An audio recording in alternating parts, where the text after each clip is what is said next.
Mile stones అంతే. Love పై మీ అభిప్రాయం ఏంటి? లేదు అసలు లవ్ మీద అభిప్రాయం ఎక్కువ రోజులు ఆరెంజ్ సినిమా లాగా. ఆరెంజ్ మంచి కథ కదా, మంచి కథ అసలు. అది ఇప్పుడు తీస్తే ప్యాన్ ఇండియా సినిమా అయ్యేది. లవ్ పైన అభిప్రాయం లేదు అంటే ఎక్కువ రోజులు ఉండదు అనిపించింది. లవ్ కూడా కొన్ని కేటగిరీస్ ఉన్నాయి, కొన్ని క్యాస్ట్లు ఉన్నాయి. లవ్ కూడా కొన్ని క్యాస్ట్లు ఉన్నాయి. ఏంటంటే మదర్ ఫాదర్ది ఇంకా అది చెప్పలేము, మనం చచ్చేదాకా మనకు పోద్దేమో కానీ అప్పుడప్పుడు ఒళ్ళుకోబెక్కి వాళ్ళకు ఉంటుంది. వాళ్ళతో లవ్, చుట్టాలతో ఒక లవ్, టీనేజ్ అమ్మాయితో లవ్, ఎంగేజ్లో ఉన్నప్పుడు ఒక లవ్, 40 ఏళ్ళు వచ్చాక లవ్ ఉంటుంది, డబ్బులు ఉన్నప్పుడు లవ్ ఉంటుంది, లేనప్పుడు లవ్ ఉంటుంది. లవ్ రూపాంతరాలు చెందుతూ ఉంటుంది. అందుకే అది ఒక అమ్మాయి అబ్బాయి మధ్య లవ్, ఒక అమ్మాయి అదే అన్నాను, ఎక్కువ రోజులు ఏది ఉండదు అన్న. ఏది శాశ్వతం? మీరు 40 ఏళ్ళు దాటిన వెళ్ళి మీ యాన్ని మీకు ఇష్టం అంటే స్టిల్ హలో మై హస్బెండ్ అని కెమెరా ముందు అంటారు. లోపలికి వేరే ఉంటుంది కదా. ఉన్నవాళ్ళు కలిసి తప్పదు కదా, ఇంక వెళ్ళిపోయి ఏం చేస్తారు పిల్లలు కదా. నాకు చాలా మంది నాకు చెప్పిన విషయాలు ఏంటంటే ఆఫ్టర్ మామిడాకుల తర్వాత నాకు చాలా మెయిల్స్ వచ్చాయి, మా పిల్లల కోసం ఉంటున్నాం అండి. అవును, ఈ మామిడాకులు రియల్ లైఫ్ స్టోరీ, నీ స్టోరీ అన్నట్టు కొంతవరకు నా స్టోరీ, 90% నా స్టోరీ. కానీ రీజన్ చెప్పలేదు అందులోనే. నా స్టోరీ కరెక్టే, అది కరెక్ట్, అది తీయడం కరెక్టా. అందుకే పాయింట్ చెప్పలా. నా స్టోరీ అంటే మేము మా అందులో కూడా లవ్వే ఉంటుంది. తను వద్దు అని తను కావాలని నేను, ఆ లవ్వే ఉంటుంది తప్ప అందులో రీజన్ ఒకళ్ళు బ్లేమ్ చేసుకుంటే ఎక్కడ ఉండదు. ఎవరికి అర్థం కాని విషయం ఏంటంటే ఒక కారణం లేని బ్రేకప్ కథ నేను తీసా, అది హిట్. ఓకే, ఎవరు అడగలేదు నన్ను ఏంటది. అదే ఆ సిరీస్ చూస్తుంటే కూడా ఏదో ఎక్కడో ప్రేమ ఉంది, నువ్వే ఇంకా పిలుస్తున్నట్టు ఉంది. అది వాస్తవం. మరి అంత పిలిచినప్పుడు వెళ్ళి పిలిచేస్తే అయిపోయేది కదా. అంటే ఇలా తెలియజేస్తున్నావా తనే రావాలని? మనం వెళ్ళి చాలాసార్లు అడిగాం. తను వచ్చి ఇప్పుడు వచ్చి యాక్సెప్ట్ చేస్తావు? తను ఇప్పుడు డివోర్స్ అయిపోయింది, అందరూ మూవ్ ఆన్ అయిపోయారు. ఇంక మనం ఇంకా అడగలేదు, ఇంకా దాటిపోయింది, మనం స్టేజ్ దాటిపోయింది. ఇప్పుడు ప్రెసెంట్ ప్రొఫెషనల్ లైఫ్లో ఏమైనా డిస్టర్బెన్సెస్ ఏమైనా ఉన్నాయా? ఉన్నాయన్న కొన్ని. అంటే ప్రొఫెషనల్ లైఫ్ అంటే ఎలాంటి డిస్టర్బెన్స్ అంటున్నాను? ఏమైనా అన్ని రకాలుగా ఏదో కొంచెం మేనేజ్ చేయలేకపోవడం ఉంది. టైం మేనేజ్ చేయడం, టైం మేనేజ్మెంట్ రావట్లేదు, మనీ మేనేజ్మెంట్ రావట్లేదు, ఇవి కొంచెం ఉన్నాయి. ఇన్ని సిరీస్లు ఇన్ని చేసావు కదా, నీ బ్యాంక్ బ్యాలెన్స్ ఎంత ఉంది ప్రజెంట్? ఇప్పుడు అకౌంట్లో 60,000 ఉంది. 60,000 ఉంది అకౌంట్. 60,000 గ్రేటే బ్రో. మీ ముందుకు వచ్చి అన్న మేము లవ్ మ్యారేజ్ చేసుకోబోతున్నాము అని చెప్పి నీ దగ్గరికి వచ్చి లవ్ మ్యారేజ్ చేసుకుంటున్నాం అనే ఒక ఇద్దరు జంట వచ్చిన దగ్గర చెప్తే నువ్వు ఇచ్చే సజెషన్ ఏంటి?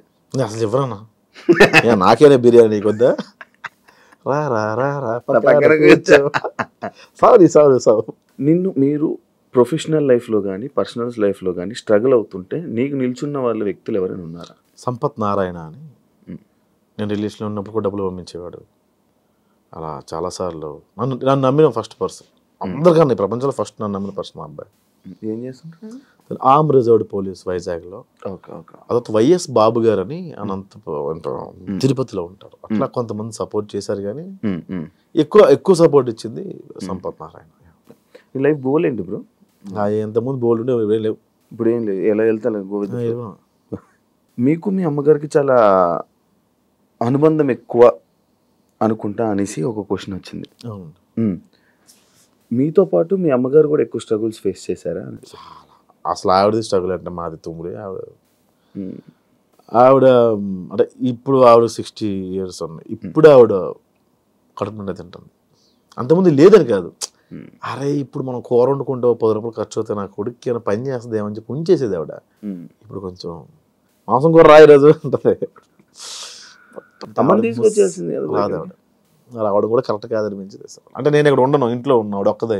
పల్లెటూరు అలా మన ఊరు తెలుసు కదా, మన ఊళ్ళోనే అంత చుట్టాలు వాళ్ళు ఇల్లు. అసలు ఒక ఇల్లు ఉందంటే 350 ఇల్లు కుటుంబం లాగా ఉంటుంది కదా. ఎక్కడ బ్రో శ్రీకాకుళంలో? కొత్తూరు మండలం గురండి గ్రామం అని, కొత్తూరు దగ్గర. ఓకే, నాది శ్రీకాకుళమే. అందుకే యాటిట్యూడ్ ఎక్కువ చాలా మంది అంటుంటారు, దానిపై మీ రియాక్షన్? అసలు లేదు, అసలు లేదు. మీరు చేసిన వీడియోకి ఎప్పుడైనా నెగిటివ్ ట్రోలింగ్ అయ్యిందా? ట్రోలింగ్ కావాలా, దేవుడి దేవాల. నెగిటివ్ కమెంట్స్ కూడా రావు శివ, అది చాలా ప్లస్ పాయింట్. నా వచ్చినా కూడా చెత్తనా కూడా ఏం చేస్తున్నా, ఎన్ని రోజులు రిలీజ్ చేయలేదు, ఇలా తిడతారు. అందులో కూడా లవ్ ఉంటుంది. అరే ఫస్ట్ దీన్ని తీసేది బొక్కలా ఉంది, దీన్ని తీసే ఫస్ట్ దీని అంటారు. అంటే నేను బాగాలేదు కదన్నా, ఏందన్నా మీరు అనుకుంటాను నేను, ఇట్లా అంటారు. కాకపోతే కొన్ని దగ్గర రిలీజ్ అయిన దగ్గర హర్ట్ అయ్యేవాళ్ళు, దానికి కారణం ఉండేది కాదు. ఇప్పుడు మీకు ఎగ్జాంపుల్ చెప్తాను నేను. మొన్న ఏదో భగవద్గీతని ఏంటన్నా చనిపోయినప్పుడు పాట, చచ్చిపోయిన శవాల ముందు వేయాల్సిన పాటను ఇప్పుడు వేస్తావు అన్న అంటే నాన్న కరెక్ట్ చేస్తాడు. శవాల ముందు వేసుకున్న పాట అయిపోయిందిరా, భగవద్గీత అనేది చదవాలి, నేర్చుకోవాలి నాన్న చెప్తాడు. అది ఎవరికి అర్థం కాల, ఎవరికి అర్థం కాల. వాడు ఎవడు చెప్పాడు రా శవం ముందు వేసుకునే పాటను ఎలా అంటావు, నువ్వు భగవద్గీతను ఎలా అవమానిస్తాను, చాలా మనోభావాలు హర్టయ్యా. రిప్లై వద్దామని చెప్పి అయిపోయా. అట్లాగా నెగిటివ్గా రెడ్డి గారి క్యారెక్టర్ చేసిన ఆయన ఏదో బ్రాండ్ ప్రమోషన్ చేశాడు. ఆయన ఏదో షాపింగ్ మాల్ది ఫేస్బుక్లో చేసుకున్నాడు. ఆయన అంతకు 5,000 10,000 ఇస్తారు పాపం. దాని కింద కమెంట్ చూసాను, నీ మీద గౌరవం ఉండేది ఇలాంటి షోరూమ్ని ప్రమోట్ చేయడం వల్ల నీ మీద ఉన్న గౌరవం పోయిందని. ఎవరు తిండి పెడతారు? అవును, ఎవరిస్తాడు? వీళ్ళు ఇస్తారా? ఫ్రీగా యూట్యూబ్లో చూస్తున్నావు కాక నువ్వు పే చేయట్లా. ప్రమోషన్స్ చేయడం తప్ప కొన్ని రాంగ్ ప్రమోషన్స్ ఉన్నాయి. అది నేను చేయట్లేదు కానీ పరోక్షంగా నేను చేస్తాను. అది నేను రిగ్రెట్ ఫీల్ అవుతాను ఇప్పుడు. కానీ కంపెనీ నాది కాదు, ఆయన జస్ట్ వీడియో తీసి వాళ్ళకి ఇవ్వడం వరకు. అది రాంగ్ గైడ్ చేస్తాను, మిస్లీడ్ చేస్తామో నాకు ఒకసారి అనిపిస్తుంటుంది. నార్మల్ ప్రమోషన్ ఎందుకు చేయకూడదు? ఎట్లా వస్తాయి అబ్బా డబ్బులు వీళ్ళకి? నేను ఒక షర్ట్ 2 రోజులు వేస్తే అన్న కార్డు ఇస్తాము, ఇంకో షర్ట్ కొనుక్కోవాలని కమెంట్ పెట్టిన వాళ్ళు ఉన్నారు. మా డబ్బులు నడుస్తాడు. Thank you. సరే, నేను అడుగుతా ఇప్పుడు, what is your relationship status Shiva? Single bro. ఎందుకని? నాకు తెలిసి ఒక అమ్మాయి రిలేషన్లోకి వచ్చినా కూడా అమ్మాయిని ఇంటర్వ్యూ చేస్తే ఎవరు అలా భయపడిపోయిన వాళ్ళకి ఎందుకు చేయలేదు, ఎలాగెందుకు చేస్తారు? అలా భయపడిపోయి కూడా నా దగ్గర రాని వాళ్ళు ఉన్నారు. అవునా? ఈడితే ఎందుకు రా బాబు మనకు వచ్చిన గోలా అనుకుని. బిగ్ బాస్కి వెళ్ళావు అంటే యాంకర్ నుంచి ఇంకొక ఫేమ్ కూడా ఇంకో వైపు నుండి వచ్చింది, ఫ్యామిలీస్ దగ్గర అయ్యావు, మరి సంబంధం రాలే? చెల్లి ఉంది, చిన్న 8 years డిఫరెన్స్ నాకు చెల్లికి. 8 years డిఫరెన్స్ పెళ్లి చేసుకోవచ్చు. చెల్లి పెళ్లి చేయాలి, చెల్లి పెళ్లి చేసుకుని చెల్లి పెళ్లి చేయొచ్చు కదా. 8 years డిఫరెన్స్ ఉంది కదా. నేను చెయ్యాలి, తప్పదు మా సైడ్ అంతే. చెల్లి పెళ్లి నాకు. ఏం చదువుతున్నారు ఆవిడ? బీటెక్. చాలా టైం ఉంది. సరే, ఎందుకు రిలేషన్షిప్ స్టేటస్ సింగిల్? ఎందుకు అది బై అవలే బ్రేకప్ ఎందుకైంది? పెళ్లి అయిపోయింది వాళ్ళకి. బ్రేకప్ ఎందుకైంది అన్నాను నేను. అదే వాళ్ళకి పెళ్లి అయిపోయింది.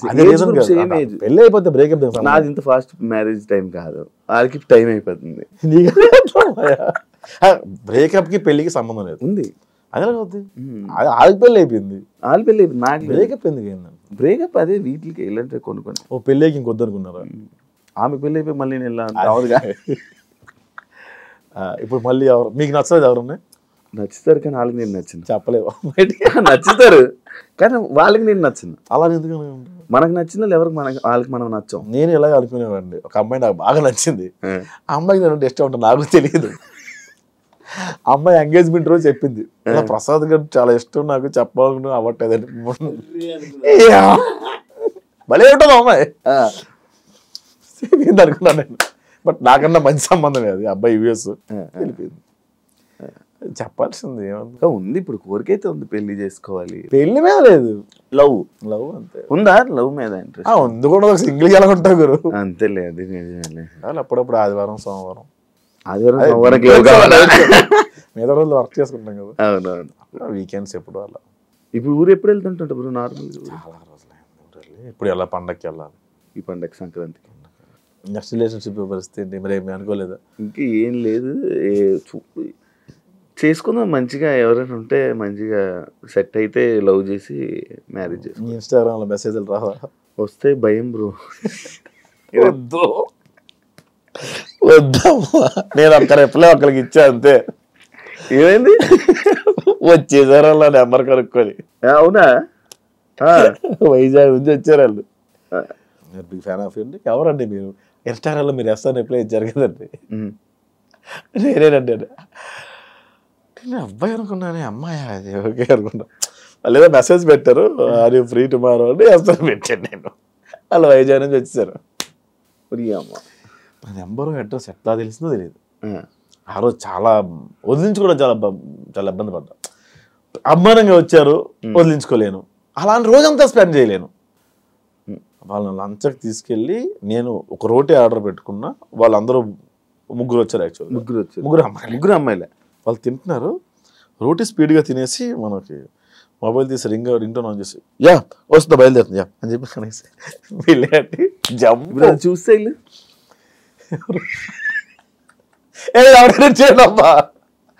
అది చూస్తే చూస్తే వాళ్ళకి ఇబ్బంది తెలియాలి కదా, ఇదే జంప్. ఇన్స్టల్ రిప్లైలు ఇస్తావు నార్మల్ అమ్మాయి? ఇవ్వను అసలు. అసలు ఒక్కసారి ఇచ్చా, ప్రాంతీయ అభిమానం ఒకటి ఏడిచి వస్తుంది కదా. నేను మాది కూడా గురుద్వార దగ్గరే ఉండేవాళ్ళం అండి. ఇప్పుడు సీతం దర్శనం ఏదో పెట్టారు వాళ్ళు. ఓ వైజాగ్, మన పుట్టి పెరిగింది వైజాగ్. వైజాగ్ బ్యాచ్ మనకు తెలిసిన బ్యాచ్. ఈనాడు దగ్గర ఉంది, సేమ్ కాలేజ్ అండి, మీ కాలేజే అనగానే కొట్టాం. కొట్టగానే ముగ్గురు ముగ్గురు వచ్చారు. అదొక్కటే, దాని తర్వాత నుంచి ఇవ్వడం మానేసా? ఇవ్వడం మానేసా. ఒకళ్ళిద్దరికి ఇచ్చేవాడిని అబ్బా. అబ్బాయిలు ఎవరన్నా ప్యాషనేట్ గా ఉండి ఏదైనా స్టోరీ పంపిస్తానంటే అప్పుడు అలా అలా రిప్లై ఇచ్చేవాడు. ఇప్పుడు నువ్వు లవ్ చేస్తాను అంటున్నావు కదా, నార్మల్గా ఏం చూస్తావు ఇప్పుడు? ఇప్పుడు ఏం చూస్తావు? పాస్ కాదు, ఒకటి ఉంటుంది పాస్. నాదేం చూడడం, అమ్మాయి అయితే చాలా ఏం చూస్తావు అలా బాగాలేవు, బాగుంది కాదు. తను ఇలా మంచి మాట్లాడుతుంది, అంటే మంచి చూసుకుంటున్నట్టు, మంచి గించి అక్కడ ఎక్స్పెక్ట్, మనలో లేదు వాళ్ళలో లేదు. ఆ రెండు దంతా బూడిదే జోగి జోగే. అసలు మంచి ఇది అందం, మంచి అనేది అబద్ధం. అబ్బో అందం మరీ నాలా ఉండకూడదు, నాలా ఉండకుండా బాగానే ఉంటే పర్లా. కలరా నాలా ఎలాగో ఉండకూడదు, ఏ యాంగిల్లోనే ఉండకూడదు. నీకే కావాలి చెప్పు? ఎవరు? నాకు నీ కొన్ని టేస్ట్లు ఇంటర్వ్యూ చూసాను నేను. ఎట్లాంటి వాళ్ళకి ఇంటర్వ్యూస్ ఎట్లాంటి వాళ్ళు చేసినావయ్యా. అయ్యో ఇదే నేను అమ్మాయిని సజెస్ట్ చేయనా? ఇంటర్వ్యూ కన్నా స్టఫ్ ఎక్కువ వెళ్ళిపోతుందండి ఈరోజు. ఎస్, గెస్ట్తో ఇప్పటిదాకా మనం మాట్లాడుకుంది చాలు. థ్యాంక్ యూ శివ గారు, మా స్టూడియోకి వచ్చి మీరు మాట్లాడినందుకు థ్యాంక్ యూ సో మచ్ అండి. Thank you so much bro, interview ఇచ్చినందుకు. యాక్చువల్లీ నేను ఇంకా చాలా మాట్లాడాలనుకుంటుండే, కాకపోతే నాకు ఇచ్చే గ్యాప్లో ఒక 2-3 ఇంటర్వ్యూలు రిలీజ్ అయిపోవడం, నాకు ఏం అడగాలో తెలియపోవడం. ఫోన్లో అడిగిన వాళ్ళు పాత వాళ్ళు తిన్నగా అడగలే, కాంట్రవర్సీ అవ్వలేదు, అడిగితే అయిపోయింది. మేబీ పడేది, ఆ మ్యూజిక్కేనే వెళ్ళిపోయేది అనుకున్నా. ఇవన్నీ అనుకున్నా కాదు, నేను ప్రోమో చూసాను. ఇవి నేను అడిగిన క్వశ్చన్ ఒకటి, నేను చెప్పిన ఆన్సర్ ఒకటి, ఈ మధ్యలో దాదాపుగా 20 నిమిషాల గ్యాప్ ఉంటుంది. ఆ క్వశ్చన్ ఈ ఆన్సర్ వేసేవాళ్ళు, ఇదేంటి ఇది ఇలా ఉంది ప్రోమో అనుకుని. సరే ఇంట్రెస్టింగ్గా చూస్తే ఆ క్వశ్చన్కి ఈ ఆన్సర్ చెప్పలేదు ఏంటి అనుకునేవారు. అమ్మ, కానీ నీకు రీల్స్లో ఏం కట్ అవుద్ది, ఇదే కట్ అవుద్ది. ఈ ప్రోమో కట్ చేసి పెట్టేవాళ్ళు. అంత బలుపుడు అడిగి అలా అడిగితే అలా చెప్పాడు. అమ్మో, నీదే జరిగే ఏమన్నా? నేను ఇలా చెప్పలేదే ఆన్సర్, ఎందుకు ఇది ఇలా పడింది? ప్రసాద్ బెహ్రా అని, ఆయన పేరేంటి, సుజిత్, ఓజీకి కథ రాయమన్నాడు అని ఒక టైటిల్ పెట్టారు. అక్కడ ఏం జరిగింది, ఆయన పిలిచారు. అతని వైఫ్ నా వీడియోస్ చూస్తారంటే ఎప్పుడు, ప్రసాద్ ఏమైనా డైలాగ్ వర్షన్ రాస్తావా, నేను ఎంత తీసుకుంటా ఏంటి అంటే, సార్ ఎట్లా నేను ఐఎమ్ ప్లానింగ్ ఫర్ దిస్ అని అట్లా మాట్లాడా. ఆయన ఎప్రిషియేట్ చేశారు నా వీడియోస్, ఆయన రాయమన్నారు. బట్ నాకు కుదరలేదు, మధ్యలో నేను రాద్దాం అనుకున్నా, ఒక వర్షన్ కూర్చుందాం అనుకున్న లోపల నేను వచ్చాను బయటికి. ఇది నేను చెప్పిన వర్షన్ కట్ చేస్తే ఓజీ కథ రాయమని అడిగాడు అని చెప్పి టైటిల్ పెట్టారు. ఆ కింద కమెంట్ పెట్టేవాడు, వీడియో కూడా చూడలే. పవన్ కళ్యాణ్ నీకు రాయమని చెప్పారా అది కింద కమెంట్ పెట్టాడు. నేను నవ్వుకున్నా. ఆ వీడియోస్ నాకు సంబంధం లేదు, ఆ కమెంట్ నాకు సంబంధం లేదు. కాకపోతే మొన్న షూటింగ్ అవుతుంది, ఓజీ షూటింగ్ అవుతుంటే నేను సన్నగా వెళ్ళి నిలబడ్డా అంతే. నా షూటింగ్ బచ్చలమ్మలో షూటింగ్ వస్తుంటే పక్క దాంట్లోనే పక్క సైట్లోనే అవుతుంది ఆల్ఎఫ్సీలో. నేను అలా దిగి నిలబడగానే సుజిత్ అన్న చూసి, హాయ్ బ్రో ఎలా ఉన్నారు మీరు అంటే, థ్యాంక్స్ అండి బాగానే గుర్తుపెట్టారు మీరు. 2 years అయింది ఆల్మోస్ట్. ఒకసారి కలిసాను. అరే భలే గుర్తుపెట్టుకున్నారు ఆయన అనుకున్నాను. తర్వాత ఇప్పుడే వస్తాను మీరు ఎక్కడికి వెళ్ళిపోకండి అని. తర్వాత ఆయన కార్ వేసుకుని వెళ్ళిపోయారు. లొకేషన్ ఇంకో లొకేషన్ ఏదో, అప్పుడు నైట్ టైం అవుతుంది. వెంటనే ఫోన్ చేశాను నాకు, ప్రసాద్ నెంబర్ నేను దగ్గర, ప్రసాద్ సారీ నేను లొకేషన్ షిఫ్ట్ అవుతున్నా, నాకు టైం పడుతుంది, మీకు లేట్ అవుతుందంటే వెళ్ళిపోండి, రేపు కలుద్దాం. లేట్ అవుద్ది లేండి సార్, నేను వెళ్ళిపోతాను అని గుర్తుపెట్టుకోండి. ఇంకా నీకు మంచి రైటింగ్లో దీంట్లో మంచి టాలెంట్ ఉంది బ్రో, లైక్ డైలాగ్ రైటింగ్లో కానీ దీనికి మంచి టాలెంట్. అరే వేస్ట్ అయిపోతుంది అని అనిపించింది ఎప్పుడైనా? అదే అన్నం పెట్టింది కూడా అనుకోవచ్చు కదా, వేస్ట్ అయిపోయింది అనిపించింది కానీ అన్నం పెట్టింది పెద్దగా పెద్ద స్క్రీన్స్లోని లార్జ్ స్కేల్ ఎప్పుడు నేను చూడలే. నాకు అవకాశం వస్తుంది అనుకో. ఇప్పుడు చాలా వచ్చినాయి, డైరెక్ట్ చేయొచ్చు కదా ఇప్పుడు మంచిగా. ఇప్పుడు సుఖంగా ఉంది కదా యాక్టింగ్ బాగుంది. అంటే లైక్ నేను నీ మాటలు కానీ ఇవి వింటే అదే మంచి డైరెక్టర్ కనిపిస్తాడు నాకు. చూద్దాం, టైం ఉంది కదా. ఇంకా టైం ఉందా? చచ్చిపోతావు ఏంటి రేపు? 60 లైఫ్ స్పాన్ పడిపోయింది. 60 దాకా ఉంటావా? 60 ఇప్పుడు ఎంత మనకి 60 ఉండడం కష్టం. కష్టం. ఇంకొక 20 సంవత్సరాలు 10 సంవత్సరాలు ఉంటాయి. 40, 45 మ్యాక్సిమం. అంతే మనకున్న ఇవి. ఇప్పుడున్న నీ ఫ్రెండ్స్లో కానీ నీ ముందు జనరేషన్ 40 దాకా బతుకున్న వాళ్ళ పేరు చెప్పు. ఉన్నాడు షుగరు, ఒక స్టడ్ పడి అలాగే ఉన్నారు. తేనెలో ఆకులు అలములు తినుకుంటూ లాగాలి. అప్పుడు 60కి పడేది 100కి లాగేవాళ్ళు, 45 పడుతుంది 60కి లాగుతున్నారు అంత. Thank you so much interview ఇచ్చినందుకు. Thank you. చాలా మంచిగా మాట్లాడాం అనుకుంటున్నాను. ఎలా ఉందో నీ మనసులో ఫీలింగ్ ఏంటో నాకు తెలియదు కాబట్టి అమ్మాయి thank you so much bro. ఇంకా లైఫ్లో మంచి సక్సెస్ అవ్వాలని, ఇంకా మంచి ముందుకు వెళ్ళాలని నేను మళ్ళీ ఏదో రోజు పిలుస్తాను. ఆ రోజు అయితే కరెక్ట్ టైం ఇవ్వండి. అంతవరకు థ్యాంక్ యూ సో మచ్. ఖచ్చితంగా టైం ఇస్తాను, మీరు పార్కింగ్ ఇవ్వండి. నా భయం అదే. లేదు, మంచి పార్కింగ్ ఇస్తా. Thank you so much. All the best bro నీ కెరియర్కి. ఇంటర్వ్యూ ఇచ్చినందుకు కూడా చాలా థ్యాంక్స్. చూసారు కదా ఇంటర్వ్యూ. ఇంకో గెస్ట్తో మళ్ళీ మేము ముందుకు వస్తాం. అంతవరకు సియా.